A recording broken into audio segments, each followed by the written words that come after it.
je crois qu'on peut retrouver Marthe en direct du village Stanislas. Auprès des stands, auprès des actions missionnaires. Et je suis avec Marion et Raphaël qui vont nous présenter un peu ce qu'ils font ici, le stand qu'ils tiennent. Alors, présentez-vous en 2 mots, Marion. Bonjour, donc je m'appelle Marion, je suis étudiante en ingénierie culturelle à l'Institut catholique de Paris. Et Raphaël. Bonjour, moi je suis étudiant également à l'Université Paris-Dauphine et voilà, c'est ma 5e année et on est ravis d'être là sur le congrès Mission. Et alors qu'est-ce que vous venez présenter tous les deux ici? Quel stand vous tenez dans ce village? Alors nous on tient un stand un peu global de... C'est un mouvement, en fait, c'est les jeunes à Paris. Donc, on représente toute la jeunesse parisienne et toutes les activités qui peuvent se dérouler à Paris pour les jeunes. D'accord, très bien. Alors, ça se découpe en 2 choses. Il y a les aumôneries étudiantes de toutes les grandes écoles ou universités de Paris. Et il y a également le mouvement qui s'appelle Even, l'école du Verbe éternel et nouveau, qui en fait a une formation pour les jeunes catholiques de Paris, qui sont généralement étudiants ou jeunes professionnels. Donc voilà, c'est les deux parties de ce stand. Formidable. Alors, est-ce que Marion, tu peux nous présenter rapidement un peu en quoi consistent les aumôneries? Qu'est-ce qui se passe? Quel est le but? Quelle est l'action missionnaire des aumôneries à Paris? Alors les aumôneries, donc moi je vais parler en particulier de l'aumônerie de la Sorbonne, puisque j'y étais longtemps, j'étais longtemps là-bas. Donc les aumôneries proposent des parcours de formation. Donc c'est pour la Sorbonne, c'est le jeudi soir. Il y en a aussi à Assas ou à Jussieu. Et en plus de ces parcours de formation, on essaie d'être missionnaire dans notre vie de tous les jours parce qu'on possède tous des locaux qui sont ouverts en semaine, donc sur les périodes de cours. Et en fait, on essaie de faire des portes ouvertes pour attirer les étudiants, qu'ils soient catholiques ou pas. On a créé à l'aumônerie de la Sorbonne un petit parcours, comme le parcours Alpha en fait, pour chaque étudiant de l'aumônerie amener 1 ou 2 étudiants qui pouvaient être athées ou d'une autre religion pour lui faire découvrir autour d'un repas un grand thème de la foi, comme l'Ancien Testament ou qui est Jésus. Est-ce que vous voyez une différence d'effectif, par exemple, entre le début et la fin de l'année? Est-ce que vous sentez qu'avec les formations que vous pouvez donner, les gens viennent de plus en plus, ils sont intéressés, ils ont envie de s'engager dans l'aumônerie?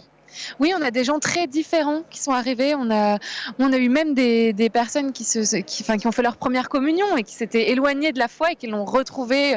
Des gens qui ont fait leur confirmation. Enfin voilà, des parcours très différents. Vous avez des conversions même carrément parfois, quoi. Des conversions, bah oui, moi-même, je pense que l'aumônerie m'a beaucoup aidée dans ma foi et que j'ai vécu un peu une reconversion. Formidable. Et Raphaël, est-ce que tu peux nous présenter rapidement Even, dont tu parlais il y a 1 minute? Alors Even, donc ça a été créé au départ à la paroisse Saint-Germain-des-Prés à Paris et ça s'est ensuite étendu un peu dans tout Paris, dans certaines paroisses, puis ensuite dans toute la France. Il y en a même maintenant à l'étranger, à Bruxelles et à Rome. En fait, c'est une formation qui permet de revenir vers les textes de la Bible. Ça peut être des textes de la Bible ou des textes de théologiens, et ça permet à partir de là d'approfondir votre foi à partir des textes et aussi d'approfondir votre prière. En fait, c'est assez complet comme formation. C'est tout, 1 fois par semaine, on se retrouve. On fonctionne par groupe. On réfléchit sur ces textes pendant à peu près 1 heure, quelque chose de 3/4 d'heure sur ces textes en précis. Et après, il y a un prêtre qui vient nous donner un speech sur le thème de la séance. Et là, généralement, les gens prennent des notes parce que c'est très intéressant. Donc, ça a un côté, on se forme pour ensuite être amené à partir en mission, parce que c'est le but en fait du congrès mission. On a 2 années de formation, une 3e dans le collège des Bernardins et une 4e où là on part en mission, et donc on va donner des cours de catéchisme dans les écoles. On peut aller aussi dans les maisons de retraite. On peut aussi s'occuper de prêtres dans les maisons de retraite, puisque généralement eux voient moins de famille puisqu'ils n'ont pas leur famille qui leur rendre visite. Donc c'est assez varié, voilà. Mais vraiment le but de cette formation, c'est vrai que au final c'est une mission. D'accord, donc c'est un cursus qui s'étend sur plusieurs années, c'est ça? Ouais, exactement, sur 4 ans. Il y a 2 ans généralistes où on a à peu près à Saint-Jean-des-Prés, ça représente à peu près 300 personnes qui viennent tous les lundis soirs, donc c'est quand même beaucoup d'étudiants à Paris ou jeunes professionnels. Et dans les paroisses autour de Paris, c'est plus de l'ordre de 50 personnes à peu près. Et au bout de ces 2 ans, on fait une 3e année au Bernardin, ce qui est très agréable parce qu'on a des vrais cours avec des professeurs qui donnent des cours également aux séminaristes à Paris. Donc c'est vraiment des enseignements de qualité. Et une dernière année, donc une année de mission qui peut après s'étendre à d'autres missions, mais une première année en tout cas un peu obligatoire dans le processus d'Even. Et donc comme je vous disais, dans des aumôneries, dans des paroisses, dans des écoles comme à Stanislas. Voilà. Et donc les 2 premières années sont des années hebdomadaires. Les rendez-vous sont hebdomadaires. Et les années suivantes, c'est aussi hebdomadaire. Donc la 3e année au Bernardin, c'est hebdomadaire. Et la dernière année, c'est de la mission. Donc c'est variable. C'est hebdomadaire également. Assez variable. Ça dépend un peu de votre mission, mais celle de spécifique du catéchisme, c'est quand même quelque chose d'hebdomadaire. C'est vous qui donnez les cours dans les écoles. Voilà. Ok, bah c'est formidable, c'est un beau cursus d'envoi en mission. Et donc, comme tu le disais, les 2 premières années, vous approfondissez un peu la parole, puis après c'est de l'enseignement, et en 3e temps, c'est un temps un peu plus spirituel pour vivifier sa vie de prière, c'est ça?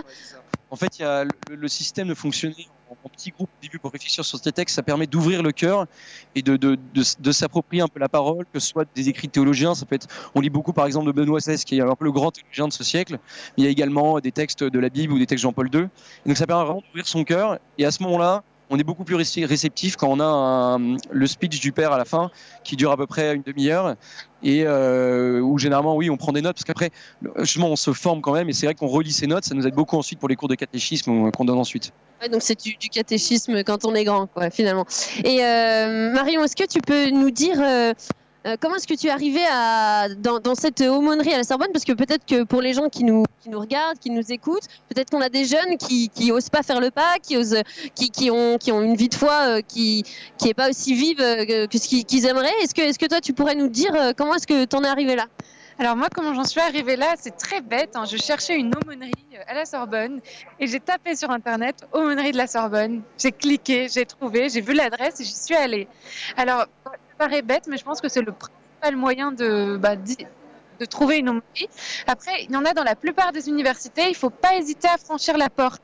Ça peut être très difficile, ça peut être très impressionnant de franchir la porte, de se dire je vais connaître personne, mais il faut se dire que tout le monde ne se connaît pas et que on demande tous vraiment à faire connaissance les uns avec les autres. Il ne faut pas arriver avec des a priori, voilà, qu'on soit très pratiquant, qu'on soit tradit ou plutôt charismatique. Enfin voilà, il y en a, on va dire, pour tous les goûts. Et de toute façon, on ne parle pas de ça, on est juste là pour essayer de vivre notre foi au mieux ensemble.